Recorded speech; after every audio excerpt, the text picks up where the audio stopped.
Hello guys, may ginawa tayo ngayon, isang digital na timbangan. Sa sira nito ay isang yung madaling sira yung battery. I-disposable to gaya nito. Dito sa kanya na itinapon ko na pro 4 volts to madaling masira, kaya ginawa natin, convert natin ng itong battery na to. Battery ng lang to rechargeable battery. Sa ito sa PIP. Ginamitan natin siya ng charging module para safe. Pwede na rin to direct charger pero mas magandang may charging module din tayo para secure yung natin, gamit natin. Ito. Yan, magana na.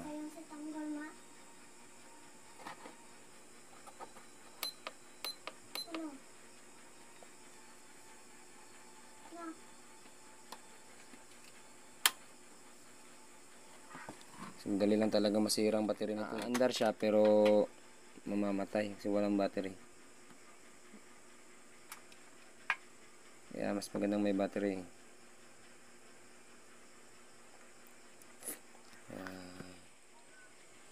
Battery, meron na siyang 2.9.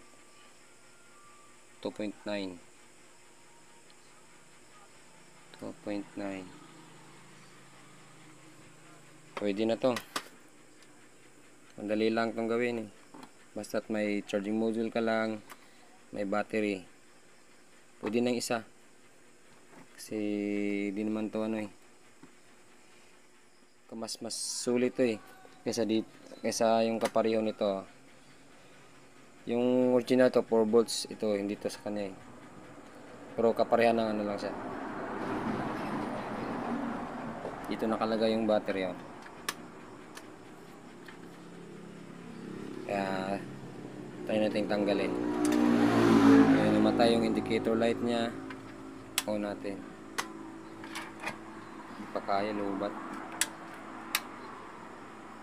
Lubat to 4 volts kasi kaya ipo-pull muna natin.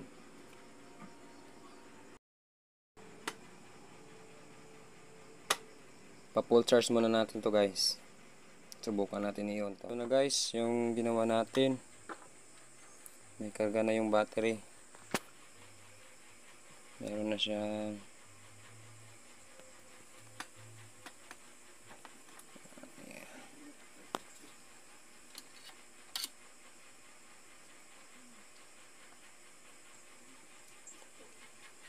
3.9. 3.9. Tapos may ginawa lang tayo kanina kasi may mali. Itong red supply ito dito. Tapos itong dalawa dito sa positive at negative. Tapos itong isa supply ito dito para may indicator light siya. Charging pa rin. Ay, kita nyo, easy siya kasi nakakonect siya doon pero yung ito DC na to at saka try nating tanggalin muna tong charger at i-on natin yun. Gumana na siya gamit lang itong battery na to 3.7.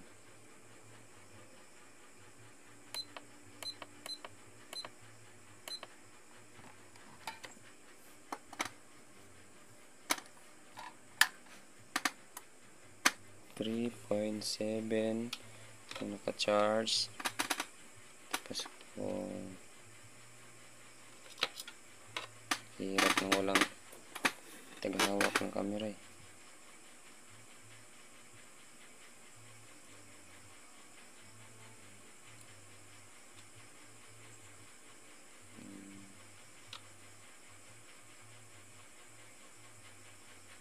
Yun lang.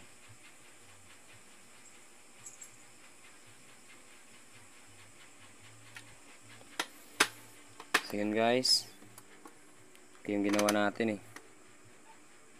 Ganito lang gagawin nyo, wag na kayong ito kasi madali rin masira to eh, itong klaseng battery. Ito nga lumobo. Ito lang yung charging module, tsaka yung battery 3.7 volts. Hindi ko lang alam kung anong ilang milliampere to kasi sa beep to eh. Yung connection nya yung ganun lang, yung ground nya dito patungo dito, tsaka yung positive dito sa positive ng battery, tsaka ito sa charger ng 5 volts. Doon 5 volts. Tapos yung labas rin niya dito 5 volts din kasi na may ano na eh, charging na 5 volts din to. Pwede na wala na to pero mas safety pag may ganito. Yun lang. Assemble muna natin. So, okay na siya guys.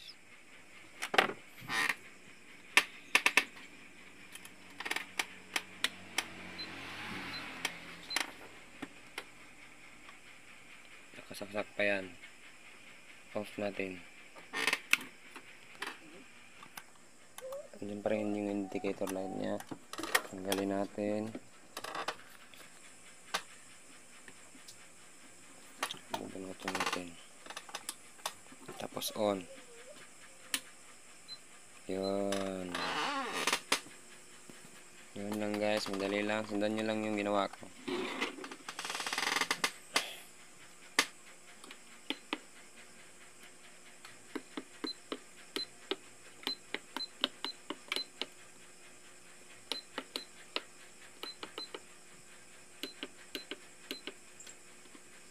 Nice. Wala pa yung ano nito sa trabaho. Sa ano kasi sa trabaho ko kasi to eh.